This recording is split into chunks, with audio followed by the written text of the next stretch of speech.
Greetings, my name is JC, And I'm Ian. and this is the Gamers Gaiden.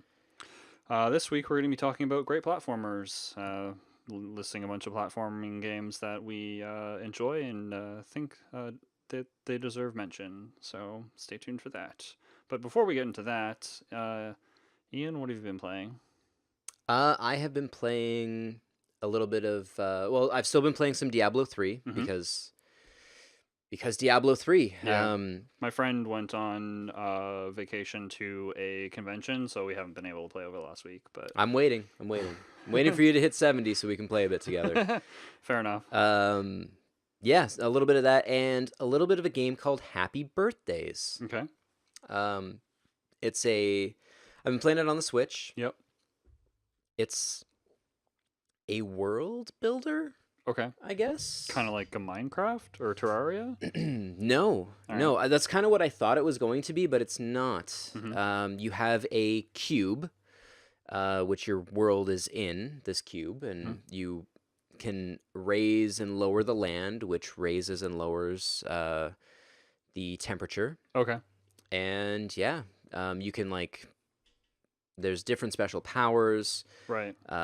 Raising and lowering the land takes hit points from you, Oh, okay. because you have like an avatar that moves around and can adjust these things and has special powers that you can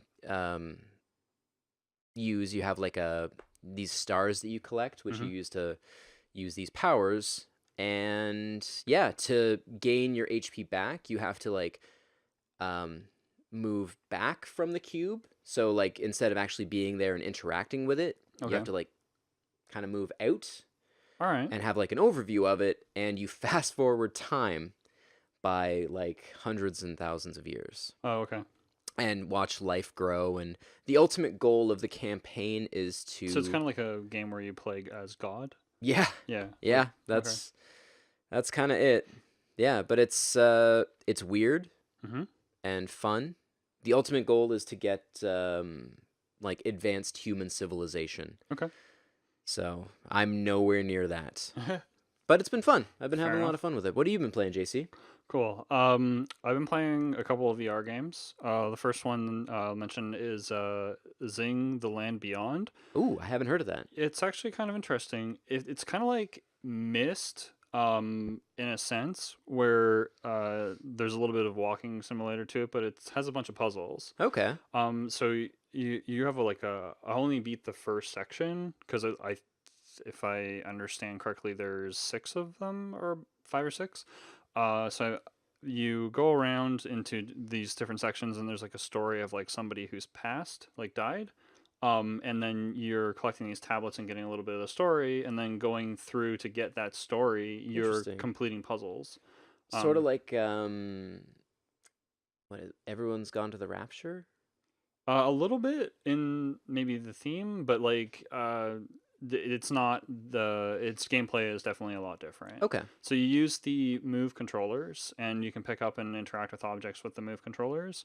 And then the puzzles seem to be fairly simple, but there is one mechanic that's in it that's interesting. There's these golden glyphs, and if you find all the golden glyphs in an area, I don't know what happens because I missed one of them, but that it's a little bit of a collectathon Okay. thing into it. So that's kind of cool, but it's kind of neat finding the story of like the person. The first one's like the woman gets stuck on an island, I think from a ship crash or something, and then you're discovering her story, and then you're solving puzzles while you're going through it. And I don't know if the other areas are different, but I do know the whole thing is kind of like a puzzle game, so Okay. that's why I was kind of interested. Puzzle game, VR, kind of missed like so. It's really interesting. I'm looking forward to playing through the rest of it. I'm looking forward to hearing more about it. And the second game is I finally got around to playing Beat Saber. Ooh. And I totally get it now. Yeah, so I used to play Dance Dance Revolution back in college quite a bit, and this game I would say is kind of similar to it because you're hitting the boxes in certain locations. It's kind of like Dance Dance Revolution, but for your arms because you have the lightsabers and you got to swing and then hit the boxes in the correct order. And there's like a campaign mode. There's free play mode. There's also an online mode, but I haven't played it. and there's kind of like practice mode as well, which is sort of like free mode, but you can like slow down some of the songs, so you can like play it at a hard difficulty and then slow it down by 30%, so you can get the Okay. pattern a little bit better. The mechanic is there, like in Dance Dance Revolution as well. And I think Guitar Hero does that too, where you can slow down the song so you can learn the pattern. Yeah. But the campaign mode is kind of interesting because it teaches you how to play the game, and then you're just kind of flailing about hitting all these boxes. And it slowly teaches you to get better and better. So like eventually the arrows start disappearing, so that you have to recall what way you have to hit the box. And there's like a 350 beat minute per song, and then it plays at like 30% with like a little bit of boxes, and then it plays at normal speed with a little bit of boxes, and it plays at normal speed with a normal amount of boxes, and it kind of works your way up to playing like faster songs, because a lot of it is like um, techno music and like dance music and like EDM or some synth style music and stuff like that. There's one song in there that's kind of like a dance rock metalish type of beat to it, but it's like kind of re-edited by a musician to be like something you'd probably hear at like a dance club or something like that. Okay. Kind of like North American style Dance Dance Revolution. So I haven't heard any of the like Japanese style songs. Most of it is supernova songs, if that makes sense to anybody. So, Okay. yeah, and it's really fun. The other mechanic is that there's these bars that come to you, and your visor can't hit them, so you're not always staying in the same spot. You have to like move over, and there's sometimes it'll be like bar and then another bar, so it's not just leaning over. You'd have to actually like step over to the side within your little area, which is about like 3 feet by 3 feet or 4 feet by 4 feet. And then there's some of them that are like they come at you at a horizontal angle, so you actually have to duck because it counts as a miss if you hit these no hit bars, and if you stay in them, it will count as multiple hits. Oh wow. So you stay in and be like one miss, two miss, three miss. You actually do have to move over. And yeah, it's got some free songs for it. There's like 4 or 5 free songs, and there's Monster Cat, who's somebody who's re-edited some video game music and made them kind of like this style of music. You can find him on Spotify. Actually, I've knew about him before because he's remixed some Sonic the Hedgehog songs. Okay. And that's some DLC that you can buy, but they came out with a pack that's the core game with all the Monster Cat DLC as well, and as well as some other artists as well.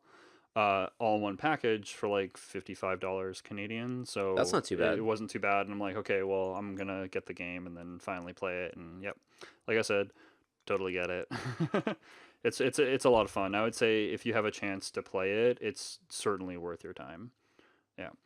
And the other game that I've been playing is, was mentioned in the news, Warcraft 1 and 2 came out. So I've been playing through the human campaign in Warcraft 1. I've completed the first 5 missions in that, so I'm on mission 6. And I played about 3 hours over the weekend of Warcraft 2 with my one friend. It took us a little while to get back into the game because first of all we didn't realize how to like make each other an ally, so we were attacking each other's units by default.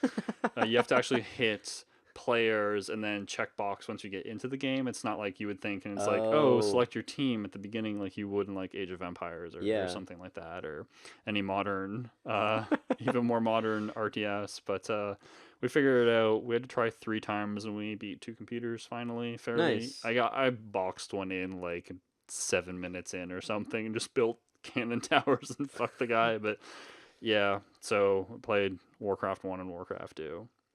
Yeah, so those are the games that I've been playing.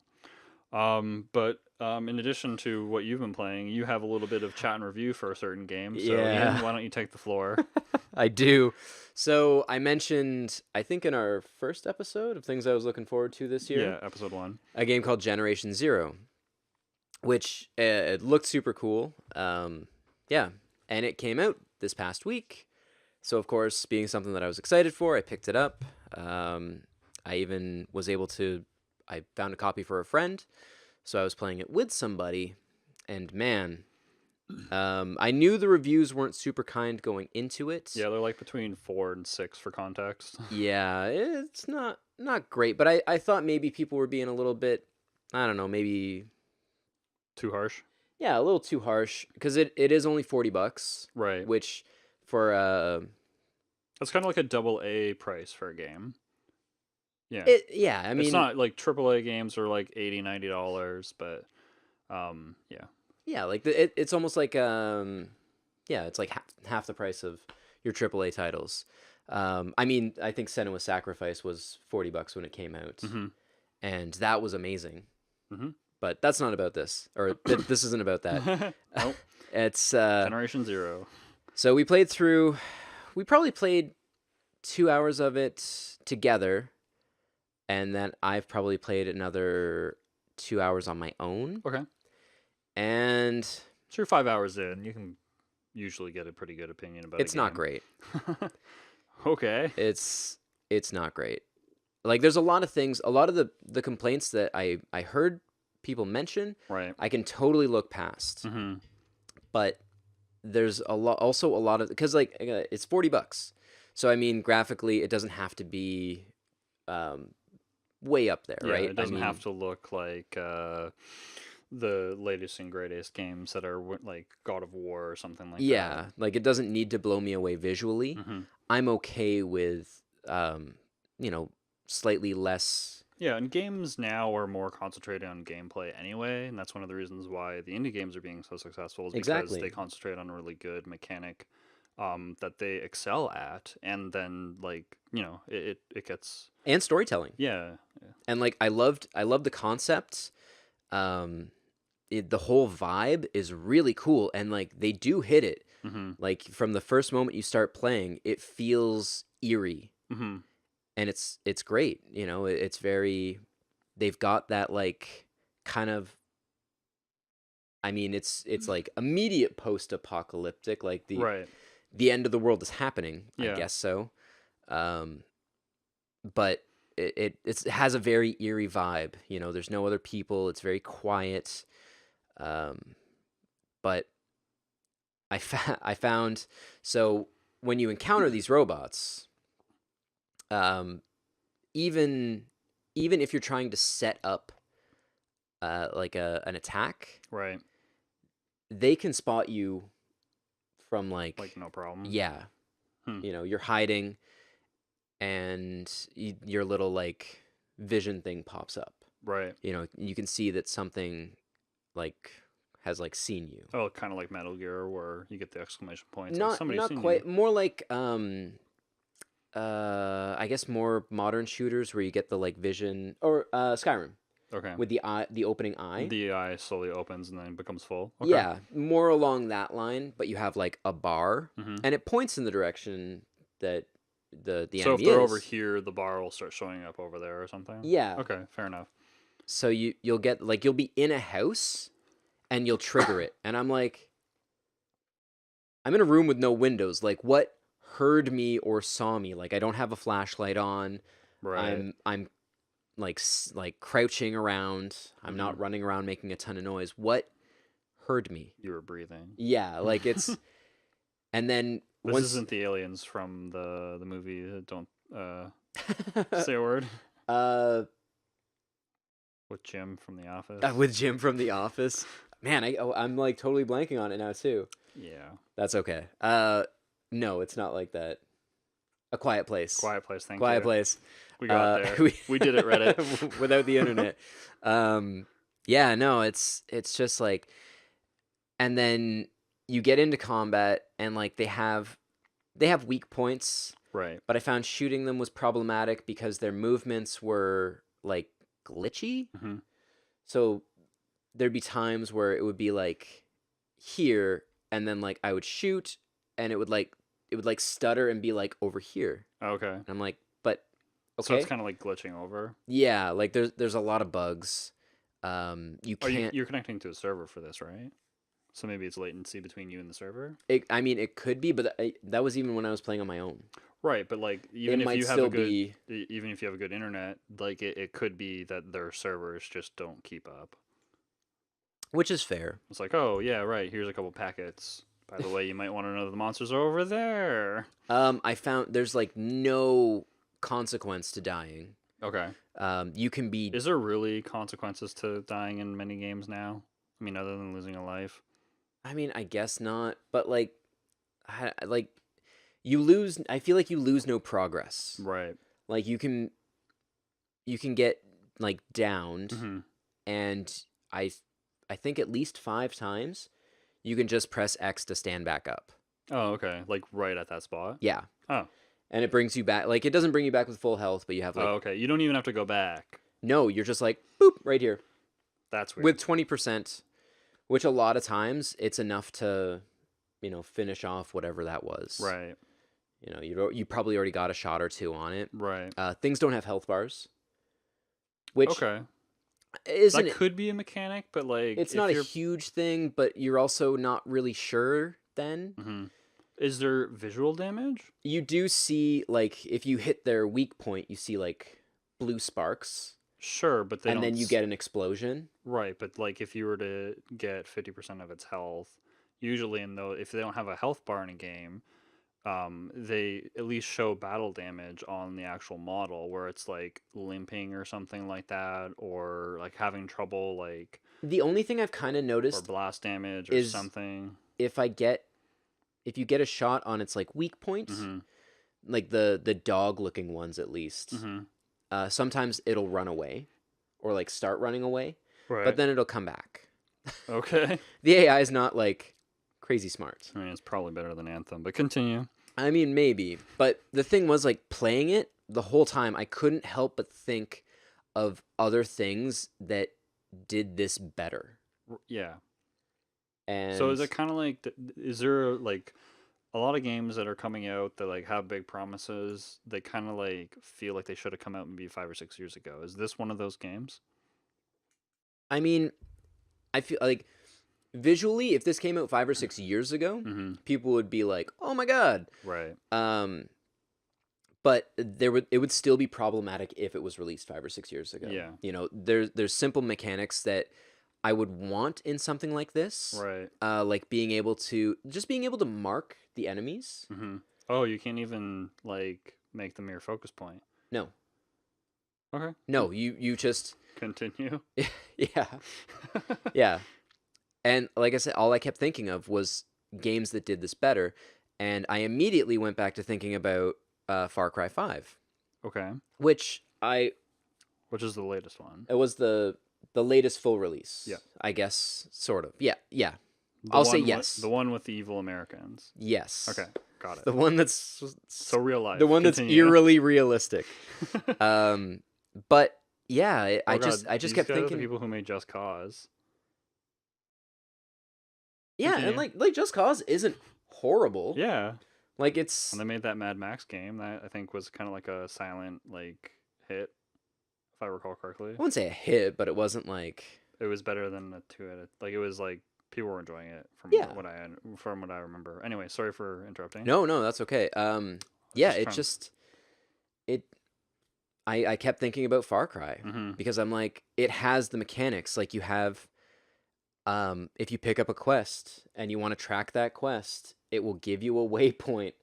Okay. Whereas if you read a document in this that gives you a quest, Hmm. because that's how you pick up all your quests so far, Right. is by like reading documents or like listening to answering machines. Okay. That I've found so far. Maybe there's other things later on, Yeah. but Probably not. you have the option to track it, Hmm. but there's no like Waypoint. waypoint. Yeah. Actually, bringing this up, Anthem had the same problem with its quests on the free play map, or I forget its explicit name, but there was like the one map where like you would have to join in with random people if you didn't have a free group, Okay. and it would never really show you where specific like items that you had to collect were. A Like, little get bit these different, 10 things, but you yeah. figure out where they are. Yeah, it's very like EverQuest 1 design, but anyway, Which continue. like it's not. It's just kind of frustrating that it doesn't like. I don't need it to like hold my hand, but give me a little bit of guidance. Yeah. At least let me know that I'm on the right path. Tell you that they're in peninsula or area or whatever, right? So then you know, oh, there's this big huge map and I have to go to this area. Yeah, instead of like, Because yeah, that's kind it of like what Baldur's Gate well does, this where it's the like the he's best over example I here. could think of is they're like, oh, there's this hunting shack that might have or a hunter's Mm-hmm. whatever shed, Yeah. and it might have some weapons in it, Mm-hmm. and it's in this area. Mm-hmm. But it's like I open up the map and there's this like big shaded out area named that, and I'm like, so somewhere in there, like you couldn't give me like, yeah, it's like in the forest, or it's like just off the road, or like just something, like some little Yep. indicator that I'm going in the right direction, instead of having to like comb through this section. Mm-hmm. And like I've spent a good amount of time in that section Right. and have not come across it. Okay. So it's frustrating. Ultimately, um, after playing it for a while with my friend, um, I we stopped, and I spent the next day kind of thinking about it and thinking about it, and then I hit on, oh man, she told me that she bought Far Cry New Dawn, Right. which is like the reskinned version of Far Cry 5, Yeah. which they do. It's their in between Mm-hmm. year. They still want to make money, but they don't want to release a brand new game. Um, and I was like, well, it's not that expensive, so yeah, I'm gonna buy the thing that does what I want to do better, Mm-hmm. that I can play with a friend. So Yeah. I ended up shelving Generation Zero, picked up New Dawn. We did have some connection issues when we were trying to play the other night, Right. so we didn't really get into the gameplay together. But Mm-hmm. playing it on my own, it just felt so much better. You know, Right. being able to mark an enemy, just by like you're looking at them. This is the dude I want to shoot. Okay, a little thing goes above his head, so even if he runs away, I can still see the little red Marker. mark above him and know Right. that, okay, that dude's over there. Mm-hmm. Yeah, just it's just so much better. I don't care that you're limited to, I think, 3 guns in Generation Zero. That doesn't matter. I don't need 40 guns. You can get everything done with 2, really. Well, you played You need, Halo, so that would be the yeah, reason why you you don't need care. an up close thing and you need a far away thing, Yep. and that's it. And so I mean, yeah, but don't. Damn, you noticed. Ultimately, Generation Zero going on my 2019 list of disappointments. Oh, okay. I'm calling it right now. All right. So don't pick up, don't play. They're probably not going to fix it. Give it some time. I'm gonna see. I want to see if they fix some of the issues, Mhm. if they can patch some of the like the graphical bugginess. Okay. Maybe then. I mean, like I said, I don't care about a lot of the things that people complained about, like Right. housing looking similar, like interiors Reused looking similar. assets. Yeah, a lot of reused assets. That's fine. Mm-hmm. You know, I paid $40 for it. I don't need like, I'm not expecting a AAA title for $40, but I'm expecting something like I have some expectations. Yeah, no, I totally get what you're saying. You know, yeah. Yeah. End rant, End scene. maybe. On to something better. Yeah, let's talk about some great platformers. Let's talk about some great platformers. Now that we have a first-person shooter open world thing that you shouldn't play. Just by Far Cry. Just by Far Cry. One of them. Not It- Primal. so- Primal was weird. So what you're saying is Generation Zero is just by Far Cry out of 10? Let's talk about some great platformers. JC? All right, so we each have decided a whole bunch of lists, and we're going to go back and forth. First game that I am going to mention, I've mentioned it previous episodes, is the Shantae platforming games. They're really great. The art style is fantastic. The characters are really quirky and fun. the platforming is great. The bosses are entertaining and they're kind of unique, and each one has their own little patterns. In Risky's Revenge, you have like these abilities where you can morph into different creatures, and then you can use them to basically solve different sections of the game. Okay. It has pretty much everything that you want in a platformer and a platformer, and she has a really cool weapon. She like whips things with her hair, and that's how Oh, she all kills right. people. I So didn't realize that. yeah, I've never she has played. I've seen other. them, but Yeah, you should really give it a try. They're on the Switch, on PlayStation, on GOG, on probably many on Steam. Steam, yeah, and many other platformers.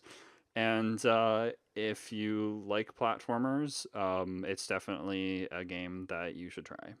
Yeah. Do you want to go through your first one? Oh, sure. I mean, Yeah. we're hitting these quick. I guess we have a lot. Yeah. First up for me would be Sly Cooper Cool. and the Thievius Raccoonus, Yeah. the first one specifically. I did play a little bit of the other ones, but the first one was kind of my favorite. I mean, what could you not love about an actual bandit raccoon? Yeah, the character's really cool in this game. And like, yeah, I loved the mechanics, the walk across the wires, Hmm. his cane with the hook on it. Right. There was just so many real slick things about it. It had it had sort of a like a Metal Gear sneaky vibe. Yeah, because you have to like avoid some enemies and stuff like Yeah, you, that. you gotta Yeah. like you try to avoid the enemies, you gotta avoid spotlights Hmm. because you're sneaking into places and stealing stuff, Yeah. and it's great. But yeah, I'm not gonna get too into it, but it's definitely worth. I think there's a collection on the And PS3. there's a remaster of that game too, right? That's what I was. I So think you can get yeah. it's 1, 2, and 3 on The the Sly Cooper collection for on the PS3. PS3, Yeah. which is worthwhile. I mean, I even still, I think you could probably pick up the first one for maybe $20 at the most. It's not an Yeah. expensive game. Yeah, they're older, so they're definitely not too expensive. Number 2, JC. Number two is a collection of games. A lot of people who like Sonic or know about Sonic generally haven't played the handheld games, so I'm going to mention them. There's the Game Gear ones and the Game Boy Advanced ones and some of the DS ones, but I'm specifically talking about like Sonic Advanced 1, 2, and 3.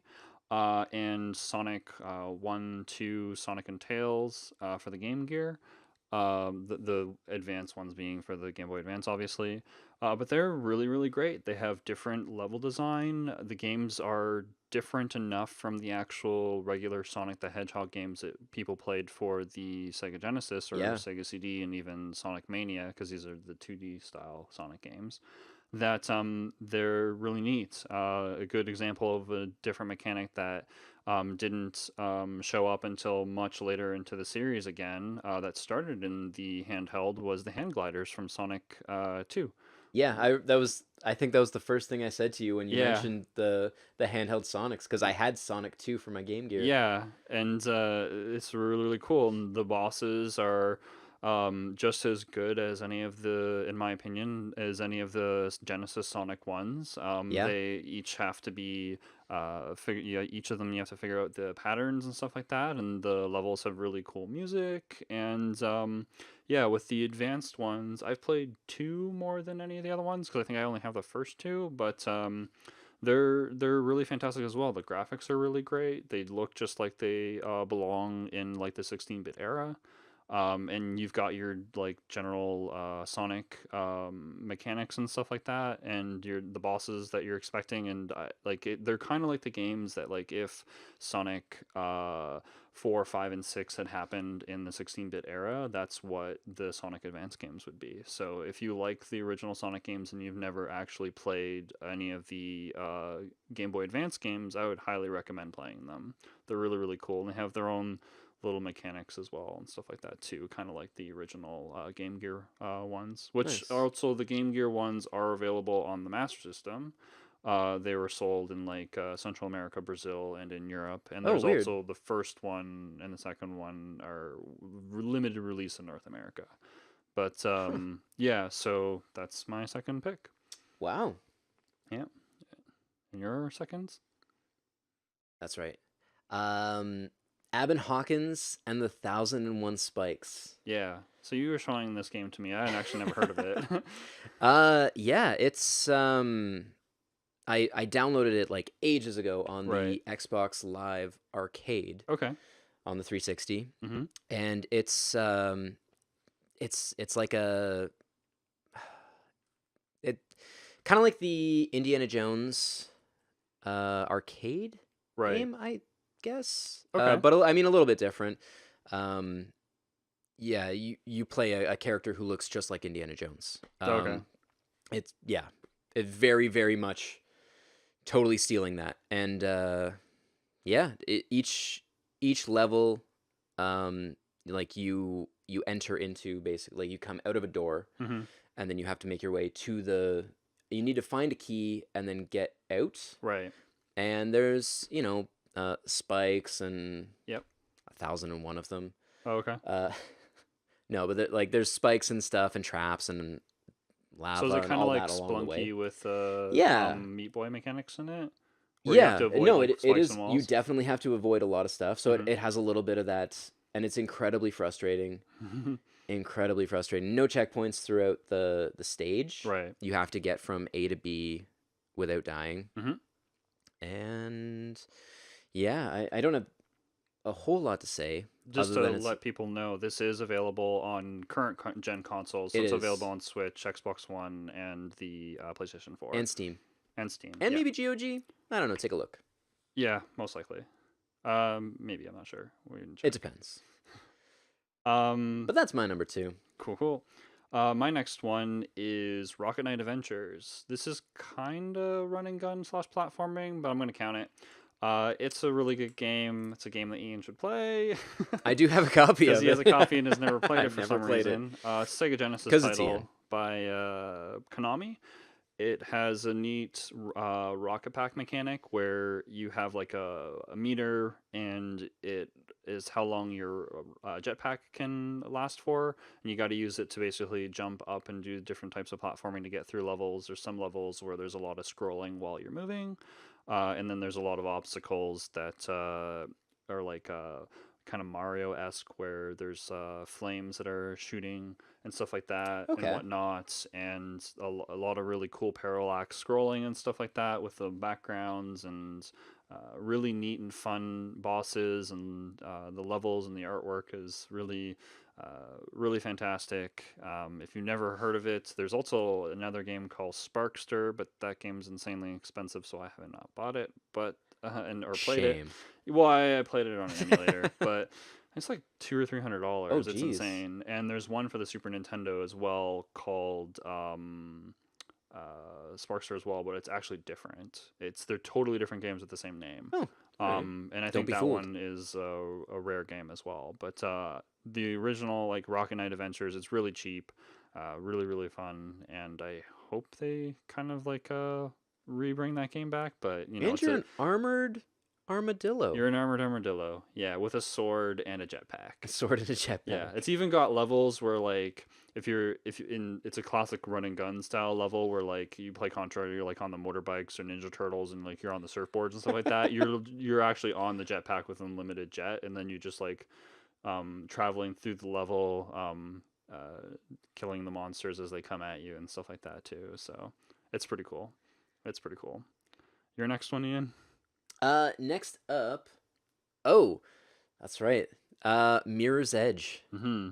So when we first started talking about the segment, I was like, Does this count? I don't play a lot of platformers. And then the more I kind of like I looked into it and we Yeah. talked about it, I'm like, does this count? Yeah, it's This a is a 3D platformer hardcore Yeah. parkour game. It really is. Yeah. Like you can more or less make it through the game without firing a shot Yeah. or getting a weapon. Like I think there was an achievement for it. But Oh, really? Okay, I think cool. so, yeah. But you're just running and climbing and Yeah. navigating obstacles ultimately. And it was a ton of fun. I loved the story. Like that's what pushed me to keep going. Okay. Like I was not great at a lot of the mechanics, Mm-hmm. and there was a Yeah, lot some of of the levels. platforming is really hard because you have to Oh, be yeah. like on point with some of them. When you get further down, and some of it is like you're like sliding on things, and you have to be also like moving and like timing jumps while Yeah. sliding. Oh, I got real frustrated. But the story was super engaging, and I really wanted to follow the character along and see what happens. Right. Yeah, I picked up the new one for the PS4, Mm-hmm. and Catalyst. yeah, Mm-hmm. it didn't grab me as much as I really hoped it would. Maybe I'll go back and give it another chance. Yeah, I haven't played it either, but the criticism that I've heard is that it's basically the same thing. Yeah, So if you really like the first one and you don't mind playing more levels, then like you'll probably enjoy it. that's true. And you know what? I did really enjoy the first one, so maybe I need to go back and give it a better opportunity. Right. Let me know. But yeah, Mirror's Edge. Yeah. Cool. Cool.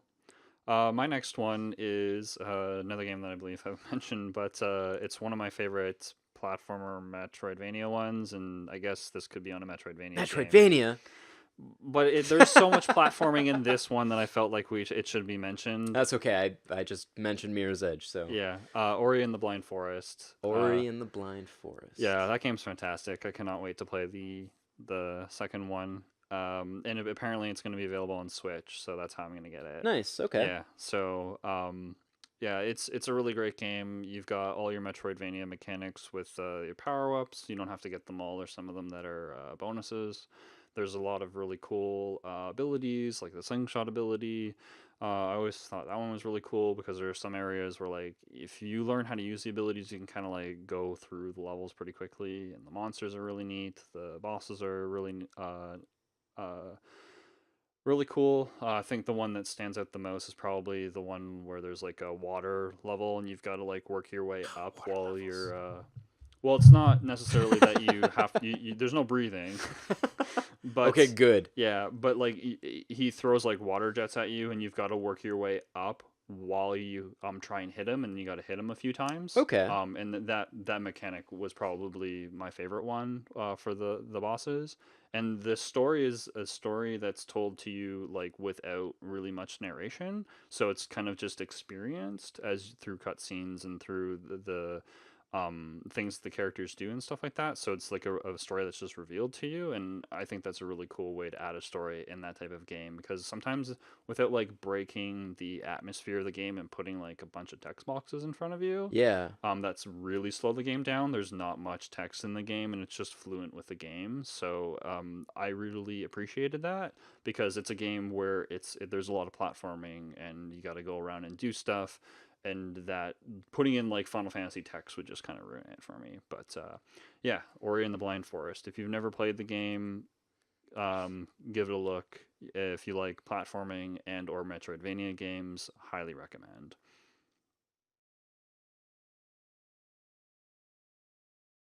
What's the side for, Ian? So hearing you talk about that, it made me think about something that's not on the list, Okay. and I literally want to like pull my hair out, and I'm like so upset that I didn't think about it at the time. But hearing you talk about Ori and the Blind Forest, I was like, how did I forget about Shadow of the Colossus? Oh yeah. Right? Okay. Because it's platforming. Yeah. You're like, yes, it's nonstop boss fights, but you're I you're would say it's navigating. kind of like puzzle bosses, but yeah, Ah, it's a bunch of like wide open space with puzzle bosses. I mean, there's some climbing in it too, Yeah, that's and part then of it. like climbing the bosses. Mm-hmm. Light platforming. I went totally off script, but that's okay. Don't worry about it, man. I was like, yeah, I had to say something because I'm like, there's no way I'm getting through this with a game that is like mostly climbing and a story that is like told through experience Yeah, as opposed to all like those spoon games. fed to you. Yeah, all like even the original game that the creator did, Oni or Ico. Ico. Sorry, Ico. Oni is a totally different game. That's a shoot 'em up. Yes, that's a very different game. Yeah, still a pretty good game, but anyway. That's not bad. Yeah, Ico. The story that's revealed to you rather than told to you. Yeah, it's just kind of like, and I wept like a small child at the end of Shadow of the Colossus. Cool. So the fact that I've never beaten it, so no spoilers, none whatsoever, but I wept openly. alone, There's nothing wrong with that. alone in front of my TV in the dark, but Aw, still sad and alone. sad and alone. I couldn't make it through here without mentioning that because Hmm. it's just like, yeah, it really is that. And there's so much. If you've never played it, play it. Yeah, Play it. I've played the game. I've just never actually beaten it. Finish it. I forget where it was, but I got stuck on one of the bosses, and I just got frustrated, put it down, and then I got distracted by other games. Yeah, I mean that's okay. Yeah, All right, that's a that typical happens. story that you're probably That gonna hear a lot. I But I mean, I'm all gonna tell gamers are that like story that. all the time. So at least you picked it up. Yeah, yeah. All right, I'm sorry to get sidetracked. What is your next game? My next game is a Sega Saturn game that needs to be mentioned. Astal. It's a very, Okay. very good game. It's kind of simple and it's kind of easy, and I think most of the people who say that have only played the first two levels. Okay. And it is a simple platforming game, but it looks fantastic. It is so beautiful. The artwork is just phenomenal, and the Saturn just it's really good at 2D processing, uh, and that's what it's kind of known for doing very well. Uh, and it's just a game that it's kind of one of the expensive ones, so don't go out and get it to play it. But like, look up a video, just enjoy the artwork, maybe watch a full playthrough or something like that. And yeah, it's got some kind of neat mechanics. They're very simple though, and I think if they would have polished this game up a little bit more, it probably would have been a bigger hit. But it still looks fantastic. It's got some really good Hmm. um, uh, parallax scrolling and stuff like that. And yeah, Astal for the Sega Saturn. And unfortunately, the worst part about this is I'm fairly certain it's the only way to get the game. Oh.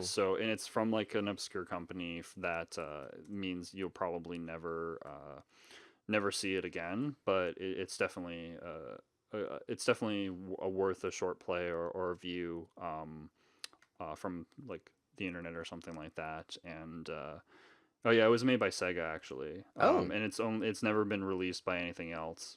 So yeah. Anyway, Astal, it's a really cool game. It's unfortunate that it was a lost license. Yeah. Your next one, Ian? Limbo. Yeah, that's a cool game. I like that one. It is. It's yeah, it's super dark. Creepy. The Yeah, really creepy. and Uh, I liked that the essentially the boss was like reoccurring, mm-hmm. and you just fought kind of different stages of him Yeah. as you worked your way through the game. And another one with an outstanding ending. Mm-hmm. Not to spoil anything, but yeah, it's just it's really solid. Like it's a straight line that you run, well, with like climbing and stuff, but Yeah. you're constantly moving right. There's a little bit of AT like you have to click certain buttons the same QTEs at the right times, but they don't show you what they are too. Because like there's certain parts where like certain things come at you and you gotta wait for certain times and stuff like that. So there's some parts of the levels with timing. Yeah, there's a Yeah. little bit, but it's not a ton. Mm-hmm. And I do enjoy. Yeah, I'm not gonna say more about. I love the ending. I absolutely love the ending. Okay. It's only like a It's like a 2 hour yeah, game, it's not very long. but it probably take you maybe 5 hours if you're really bad at it and you gotta constantly play it. So it probably took me 6. Uh, but it is really good, and it's for sure worth getting through for the ending. Yeah. So Yeah. next up for you, JC. Crash Bandicoot. I specifically like the third one the most. Okay. Yeah, Warped. I'm talking about the PlayStation One Crash Bandicoots, specifically 1, 2, and 3. Not They're Twin Sanity for the Xbox. which game?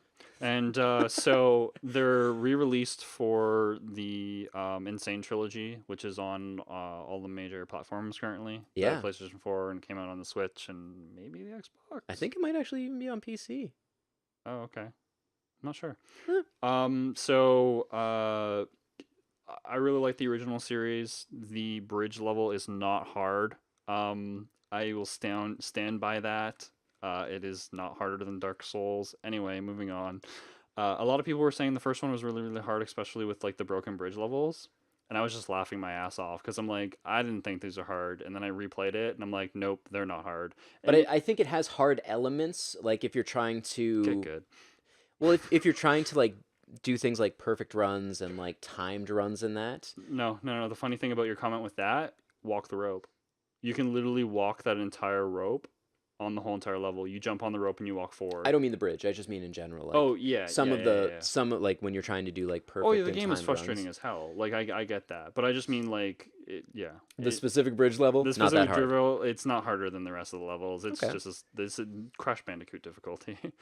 And yeah, so this is really cool. The reason why I liked Warped was because it had a lot of like different time themes. And the hub Okay. world I really liked, and it's an example of how to do hub world well. It's noticeable. It's a hub world, but it's just like, oh, okay, I can kind of skip to any levels that I want, and yeah, it's just I had a lot of fun playing with the different characters because this game you can play as Coco, his sister, Oh, and then there was like the levels where you could run through. She rides the tiger and the Great Wall of China levels and stuff like that, and there's the plane levels. Those levels were kind of annoying, but just because they're just kind of a hassle. And there is also the normal Crash Bandicoot levels where you go like towards the screen or away from the screen, and it's quirky and kind of zany, and he's got his own little attitude, and it's fun. It's definitely worth a play if you like platforming games and 3D platformers specifically. So I've always enjoyed those games. plus if you're a fan of the Uncharted series and you want to know where Nathan Drake got some of his attitude from, Yeah, Crash Bandicoot. yeah, or where the scene at the beginning of the one game, they play the game actually, They do. and I thought that was really really funny That was really because it's adorable. like you can't beat my high score, and it's like, well, I'm gonna beat your high score. I didn't beat her high score. Neither did I. I died like immediately. Yeah, I was like, ugh. yeah. But anyway, what's your next one, Ian? I'm gonna get this wrong. No, I'm not. V. 6 V's. V. V. Yeah, it's a weird little indie platformer. Yeah, you explained this game to me, and I didn't really. I've seen it, but I didn't really understand that its mechanic, and it sounds kind of neat now that you've explained it to me in a little Yeah, bit more detail. it's like it's a single mechanic. Mm-hmm. But I mean, it does have Which a is little bit of Metroidvania because you're right. We should going explain back what and the forth. mechanic is for people. But the mechanic is changing gravity. Yeah. You don't jump, you just reverse gravity. Mm-hmm. And yeah, it's really neat. Like you have to like swap things to avoid spikes Right. or like go up to the ceiling and then walk across the ceiling and then drop down. Yeah, it's and then you have these like giant open sections where you can just fall for like 3 or 4 screens Right. and then you land somewhere, and you do have a map Mm-hmm. and you've got various save points throughout. The story's told very loosely, Right. but you're essentially trying to find the crew members for a ship. Mm-hmm. And yeah, very very minimalist, simplistic graphics, but the gravity changing thing is just fantastic. Like there's no jumping, I don't think. I don't remember a jump. It's been a little while, but I played it on the DS. Okay. Yeah, it was Well, that one must of have been a little bit harder. yeah. Playing on the DS's D-pad. You know what? It wasn't too bad. Okay. Because it was very simple. Okay. The controls are very simple. So, yeah, it was one of the first games I downloaded on the DS when they finally opened up their like eShop. Right. So yeah, I think it's on most things now. I'm sure you can find it most places. Right. And it's probably not super expensive. It's worth checking out if you're into something a little bit weirder. Yeah. Next from you, JC.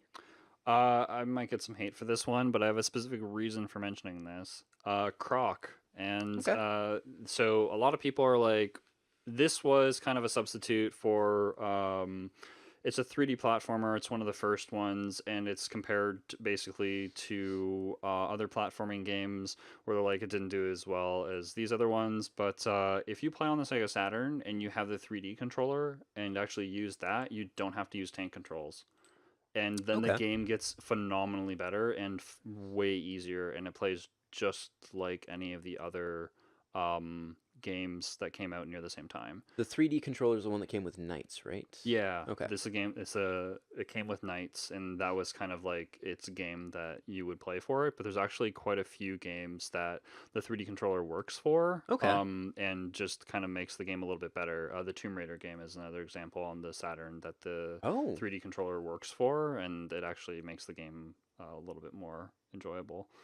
I mean, Um, yeah, yeah. tank controls are the worst. Yeah. So the game is your basic 3D platforming with some collectathon. You got to collect the little Gobo guys, and there's different boss battles where there's it's very reminiscent of some of like the boss battles and kind of some of the rare games where like there's a 3D arena and then they attack you and they have a pattern and then you've got to figure out the pattern and hit the monster a few times. Okay.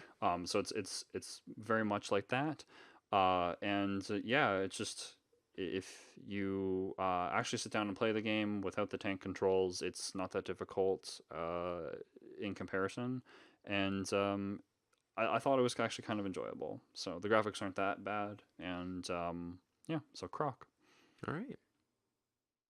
your next one, Ian.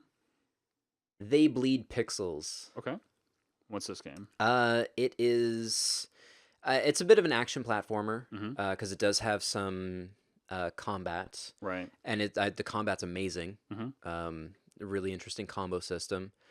Yeah, you're a schoolgirl who has these like horrible nightmares. Oh, She's okay. kind of haunted by these nightmares in this book. The story's interesting, Right. very Lovecraftian, Oh, okay.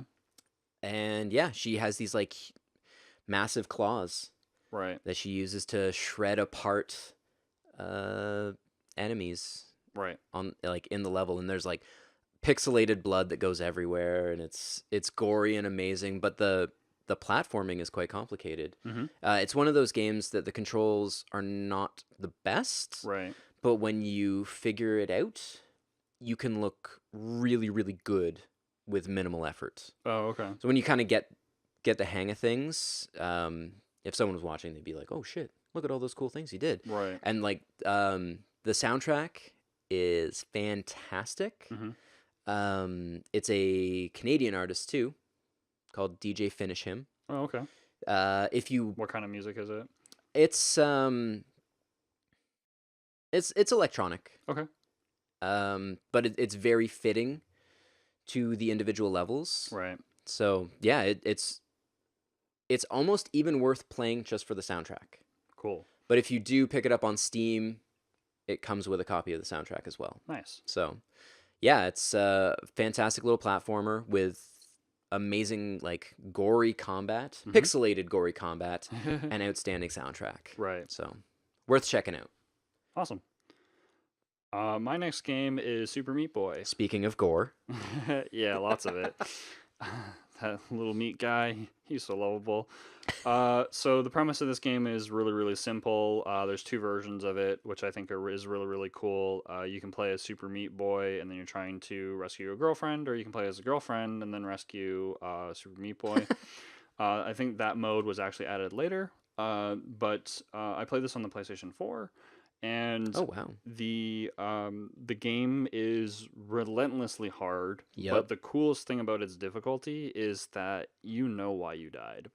It it's true. yeah, like you have no one to blame but yourself. It's not because like there's some random element in it. It's like no, I was 0.5 seconds too slow and Yep. I couldn't do that wall jumping in between those spikes or I timed it wrong.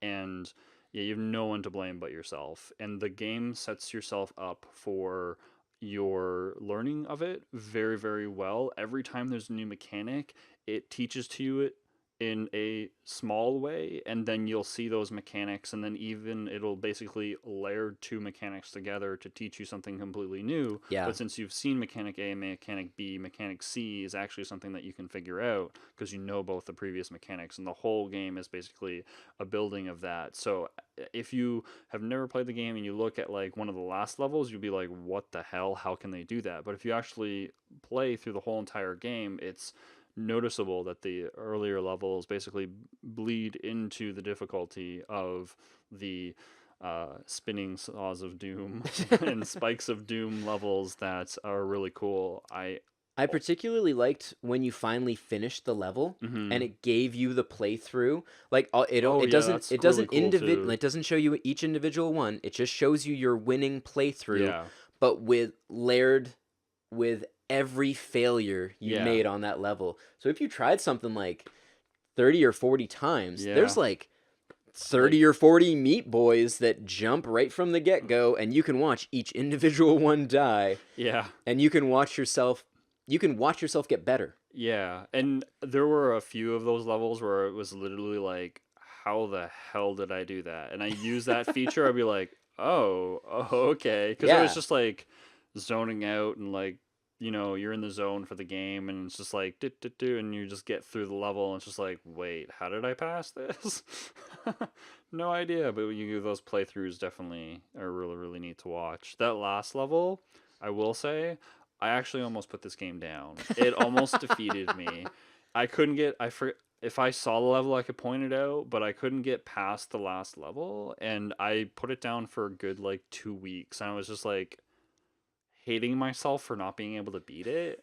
And I think it was just because I was just way too frustrated at it. It wasn't Yeah. necessarily that I couldn't do it. And then with that 2 weeks of off time, basically, I went back to it, and then I played it again, and then I actually did manage to beat it after trying it a few more times. So if you do try Super Meat Boy and you're finding it way too hard, put it down for a couple of days, come back to it, and then try it again with a clear mind, and you'll probably do better the second Yeah. time.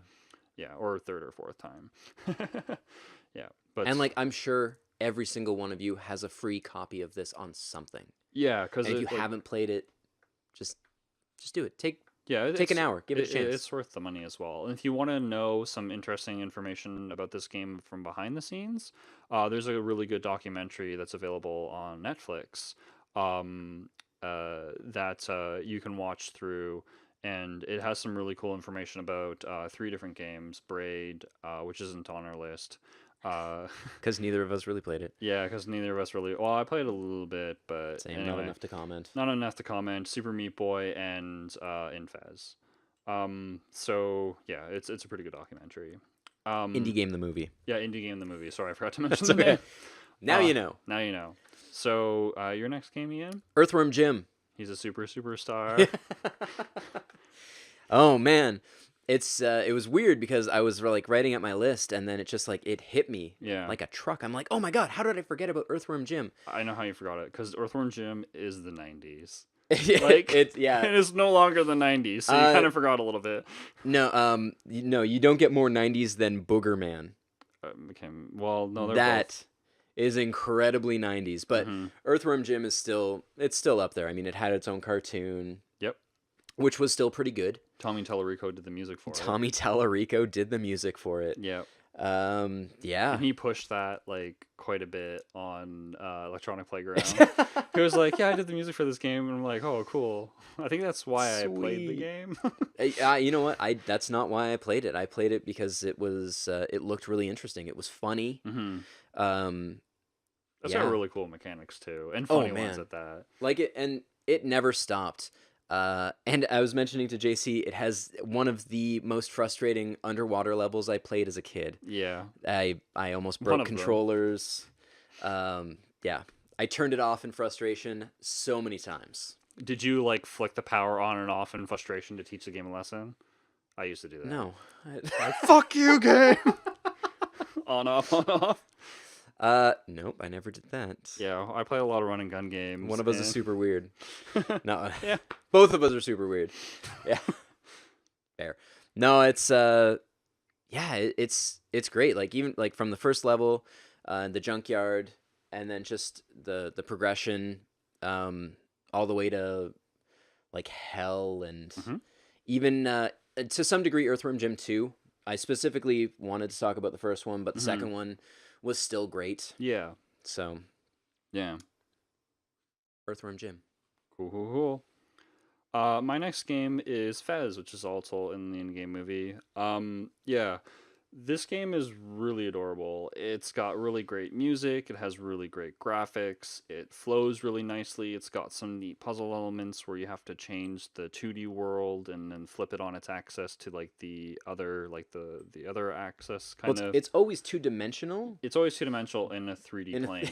Yeah, and it's Yep. got really cool collecting for the glitch cubes, Yeah. and that's really cool. And the platforming is really really nice. The mechanics are nice and simple, and yeah, the music is fantastic. Yep.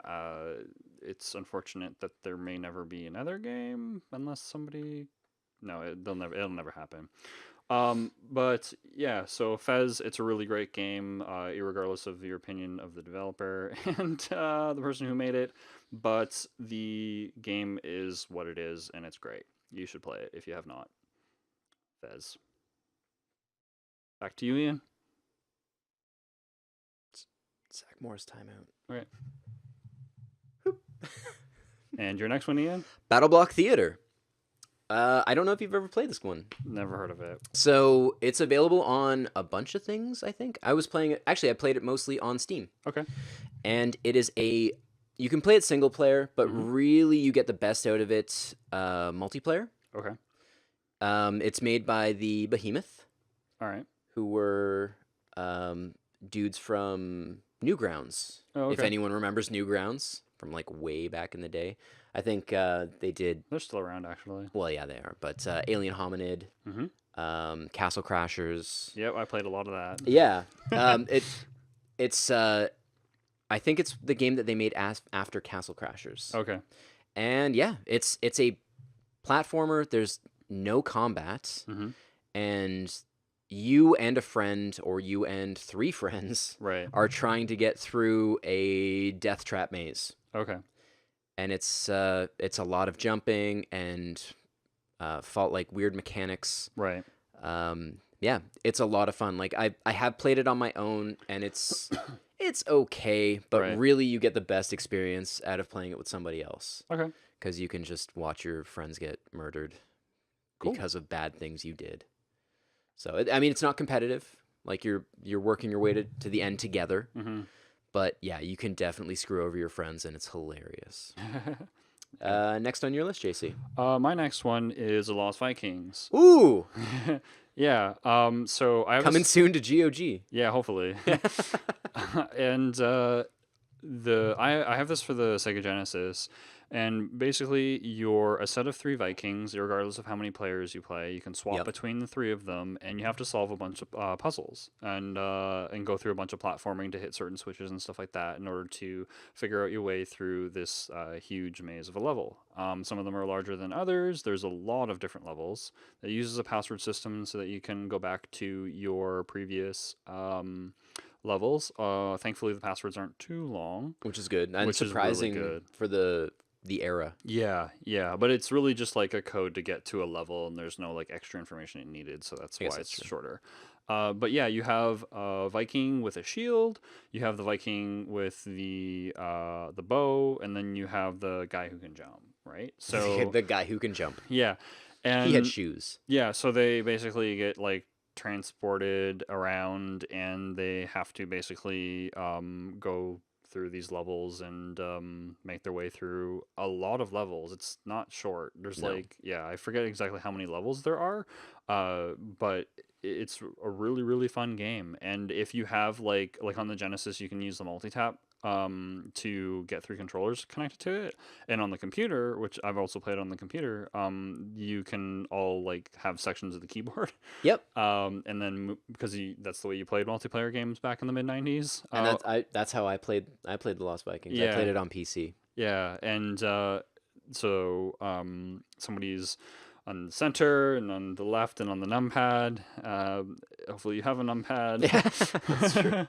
And yeah, it's a really really fun game, and the puzzles are interesting and varied enough that I never really found that I was getting too bored with the game. Yeah, you're So not using the same mechanic over and over again. yeah, yeah.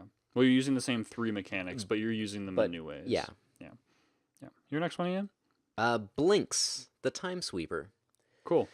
It's probably not well known, but it was a an original Xbox game. Okay.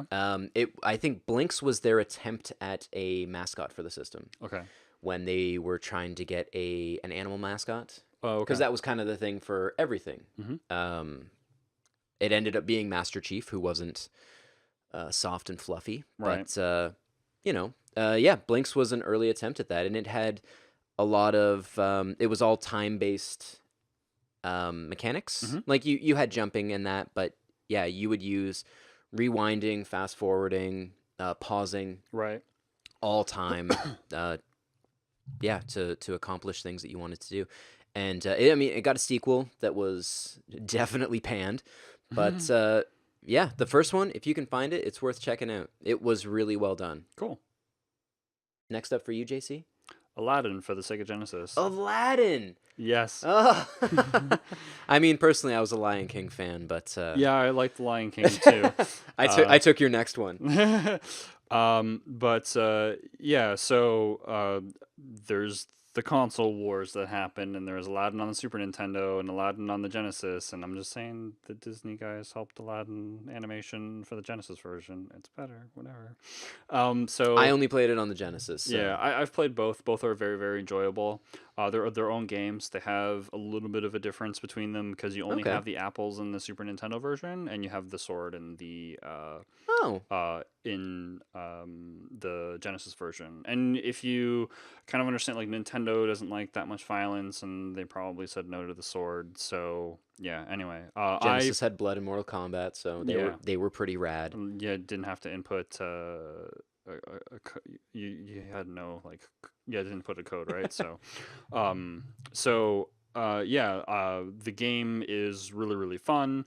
It's got really great animation for its time. It's kind of does, like yeah. Prince of Persia animation. Yeah. And the artwork is fantastic. The music is really really good on the Genesis, which is thankfully good because there are some Genesis games with the developers didn't know what to do with the FM synthesis, so it's just noise. But yeah, Aladdin for the Sega Genesis. Wow, good call. Your next one? Commander Keen. There was a ton of Commander Keen games.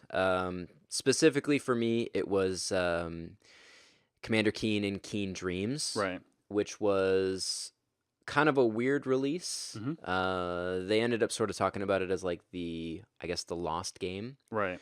because the first three were was a trilogy, and then they did another 3 Oh, okay. afterwards. But this one was kind of like in between the two. Okay. It made by all the original guys from id Software Right. before they actually started that. And this was released for soft disk, I believe. It was the only one from the series that was released for soft disk. Oh, okay. It was so I'm not super cool. I went to computer camp when I was a kid, and I know, right? I think that was cool. I wish I went to computer camp. I didn't get the chance to do that. And Keen Dreams was one of the games that was on most of the computers. Okay. And I would spend a lot of time with it. Cool. It was weird, and then like going back and playing the other Commander Keen games, they didn't quite hit the same for me. This one was it was just a lot of fun, and it was weird because all of the enemies were vegetables. Right. You were in a vegetable land fighting. I think the main villain was a giant potato. Okay. I want to say like Boober Tuber, something like that. He had a weird name. Yeah. That had to do with boobs and tubes. Yeah, super weird. You threw seeds at your enemies to turn them into plants. Yeah. But only temporarily. They would turn back into their vegetable form. Right. So you had to kind of move past them.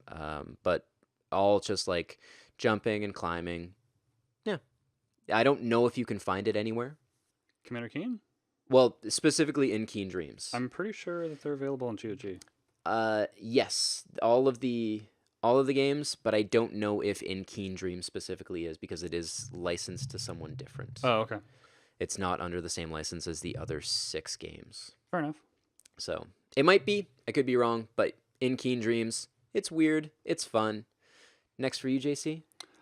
Chip and Dale Rescue Rangers for the Nintendo Entertainment System. Wow. Yeah. I loved playing this game. It was really, really cool. The game is 2 players and multiplayer at the same time, which is really fun. If you hit your friend, then they kind of go all starry-eyed and then they stop moving. You can also pick them up and throw them at enemies, which kind of makes for a hectic time, or making some of the platforming really, really easy, because if you try and do some of it at the same time, then it's very, very hard, but it's like, whatever, I'll just pick you up and go. But yeah, it's a really, really fun game. Capcom made a lot of solid Disney games, and like the Saturday Morning Collection is available on the PS4, for example, which this is part of that. Same with all the DuckTale games and some of the other Nintendo games that were released. Darkwing Duck, I think. Darkwing Duck is one of them too. I personally like the Chip and Dale Rescue Rangers game the most, just because of the multiplayer aspect of it. Okay. Yeah, so Chip and Dale Rescue Rangers. I have a question for you before we move on. Did I watch the cartoon? No, who is your favorite? Oh, Chip. The guy with the hat. Is that Tom Selleck or Indiana Jones? Oh, it's Indiana Jones. It's Indiana Jones. Yeah. Tom Selleck all the way. Anyways. Well, then we don't have to. If we ever play the game together, we never have to fight over it. We don't have to fight over it. I like Chip's hat. You like Indiana Jones, and I like Magnum PI. Cool. Next for me, it's kind of a collection. Okay. And yeah, I kind of hit on this as I was like going through some like old platformers, and I was like, holy shit, I played all of these. Mm-hmm. I had them for the PC because like a million years ago when computers were kind of new, you could buy shareware games for like $2. Yeah, it was like $5 or $10, but yeah, they were super cheap. They were super cheap, and like there was a lot of great things. Like that's how I played, I think, Doom for the first time, and probably Wolfenstein. But I saw these and I was like, oh man! And they were all released by 3D Realms prior to being 3D Realms. Yep. Cosmos Cosmic Adventures, Crystal Caves. Mm-hmm. Which I believe you've played as well. Yeah, I played that game a lot, actually. It's available on GOG. That's an absolute blast. And Pharaoh's Tomb. Mm-hmm. Pharaoh's Tomb being like super old, and I believe Cosmos Cosmic Adventure being the more recent of the 3. Like and graphically, Cosmos is much better. Yeah. But yeah, they're all like, yeah, they were really well done. Mm-hmm. A lot of great platforming elements, and it's great to be able to look back, and because I believe Pharaoh's Tomb was like 88 or 89. I'm pretty sure it was earlier than that, actually. It's pretty old. Yeah. So like it's neat to be able to look back and see kind of early platforming that wasn't just Mario or an NES title, like that was early platforming on the PC. Yeah. 1990 for Pharaoh's Tomb. 1990. Okay, cool. So yeah, I don't know. I mean, Crystal Caves you can find on GOG apparently. I don't know if you can find the other ones, but yeah, interesting titles, and just neat to look back and see kind of where. Yeah, with those games, if you can't find them, they might be abandonware, and you'd be able to find them on some abandonware sites. So there we go. Yep, I learned something. Cool. Maybe you did too. Next for you, JC. This is one of my favorite Nintendo games. Solstice. It is a puzzle platformer. Okay. Basically, it's an isometric 3-dimensional game where you're this little wizard, and you have to go around and basically collect certain pieces of a staff. And then go and once you have the staff, you have to then go to the bad guy, and then the objective is to kill him to save the girl. Go figure. But the really cool part of especially in that era. Well, but the game mechanics is really just there's 4 potions. They each do a certain thing. One of them makes you invulnerable. One of them stops time. One of them destroys everything on the screen. And I'm forgetting what the other one does. Stops time. Oh, shows hidden objects on the map. Oh. So, because there'd be certain squares that are platforming blocks that if you jump into the area, they'll appear. I don't use it that often because I basically memorized the game. I actually have a full playthrough and explanation on how to get 100% of it on my Elf Mage Called It channel. It's Oh, one of my earlier videos that I've gotten shameless plug. through. Yeah, and it's a really, really fun game. There was actually a sequel for this game as well called Equinox for the Super Nintendo. It has some more battle mechanics because there is no fighting in the first game. But Okay. this one has some of that added in. The graphics are sort of updated to 16-bit and they actually look pretty good. It's the same isometric and puzzle for certain rooms and stuff like that. I think they added some other mechanics for the puzzles because the puzzles for the first game were really just how do I get through this room or how do I find this key basically because it was more of a maze. Yeah. And this one kind of had some like switches and stuff like that, kind of like Light Crusader sort of. Okay. Um, in more modern times, there's actually a game which I feel is a spiritual successor to these style of games, which are more popular in Europe. As a heads up, because there's some older games that are like that style, which are like monochrome color. But Lumo, which is available on like GOG and PlayStation 4 and some other platforms as well, but it's isometric. But I think this one you can change the camera if I recall correctly, and the older ones you can't. I think that's right. But anyway, so Lumo is another game that didn't. It kind of was a silent release. I feel. I found it for like $20 at Walmart actually, and Wow. I was like, "Oh, this looks just like Solstice," and I picked it up and then played through it, and it was like, "Yeah, it was actually fairly enjoyable." And yeah, so Solstice for the Nintendo, Or Equinox. or Equinox, or the Or Lumo. Lenovo. Yeah, yeah. Uh, well, I'm down to my last pick. Mm-hmm. Sort of my last pick. It's more of a, I want to say honorable mention. Okay.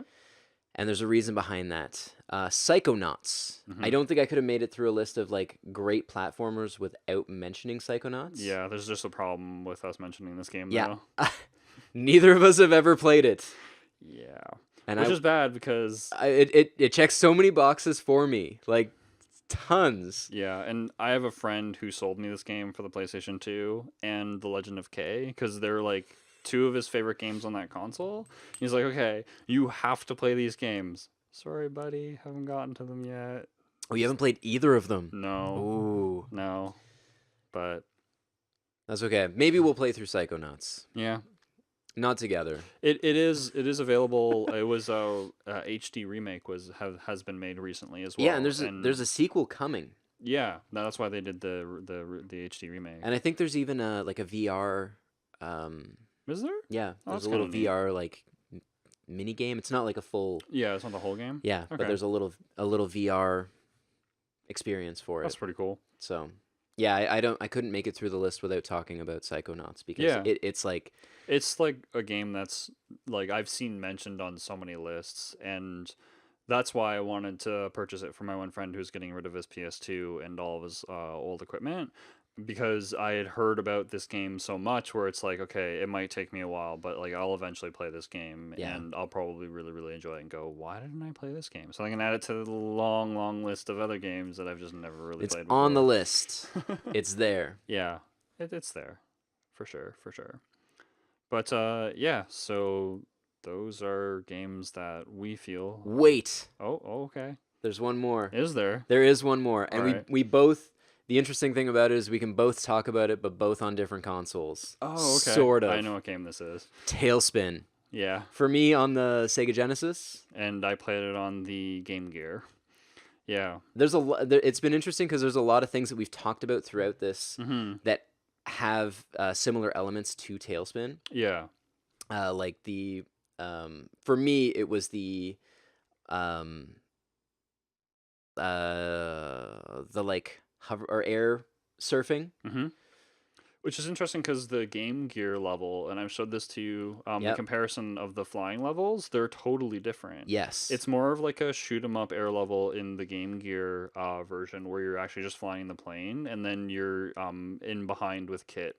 and on your hoverboard, and avoiding and getting the items, and shooting things with your slingshot and stuff like that. Yeah, So it's and that's because that's what I had, and you're like, yeah, no, it's like Gradius, and I'm like, no, it isn't. yeah, and um it, the games have the same levels, that they're the same area, but the levels themselves are 100% Yeah, different, so you could play through both of the games and have a totally different experience with both of them. I've never actually played the Genesis version, and I've never actually played the Game Gear version. and yeah, maybe that'd be a good segment where we play each other's version of Tailspin and That's then talk about it. that might be something in the future, but we'll Yeah, see. but it isn't that bad of a game. I No, wouldn't it's not. say it's It's the not bad. greatest platformer. It's got some, at least in the Game Gear version, because the screen is so small.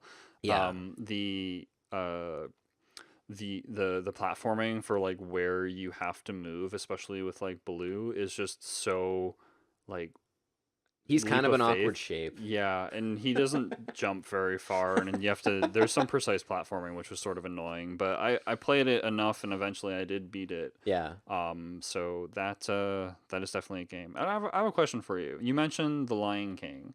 So did you play The Lion King on the Genesis? No, Oh, okay. So then we played the same version of Lion King. It sounds I like. played the Lion King on the Game Gear. Okay. I also I have played the Genesis yeah. version, but I owned the I've Game Gear played through version. both, but I originally had the Game Gear version too. So I was wondering, like, is this another game where? Because I had more Game Gear games than I had Genesis games. See, So. I couldn't I never finished the Game Gear version. Mm. I got stuck on the wildebeest level Oh, okay. because that was particularly hard. Mm-hmm. And then I believe there was a jumping puzzle in the Genesis version Okay. that had a very precise like grab. And then another short grab right after it. Yeah, I know exactly what you're talking about because I've never passed that, me but I've neither. used a level switch code to get to the next level and then not cheated beyond that point, and I've beaten the game with just skipping that one part. Yeah, it's that I don't understand. It's yeah. I'm holding up, it doesn't grab. No, Yeah. no. I grabbed it like once the last time that I did, I but don't believe you. I was facing the wrong way, and I was like, "Well, fuck me." And then all of a sudden, I'm like, "Well, can I jump backwards here? Because you can sort of jump backwards." And I just fell down. It was just like, whatever. Yeah. It was Yep. total bull. Fuck that game. Yeah, fuck that game.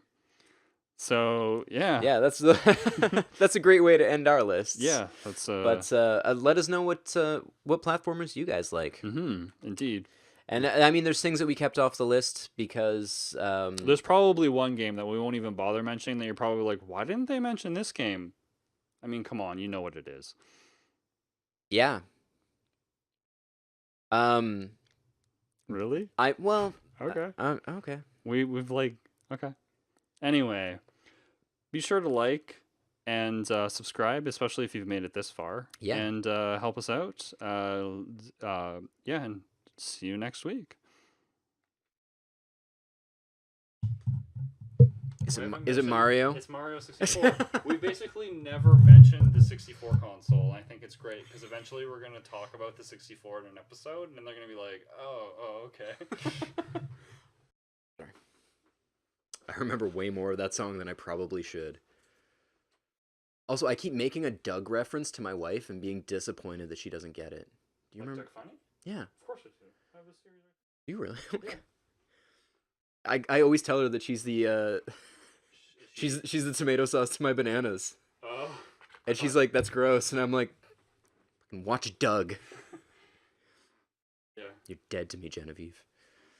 Dead to me. No, I take that back. You're wonderful. But watch Doug. And no, hold on.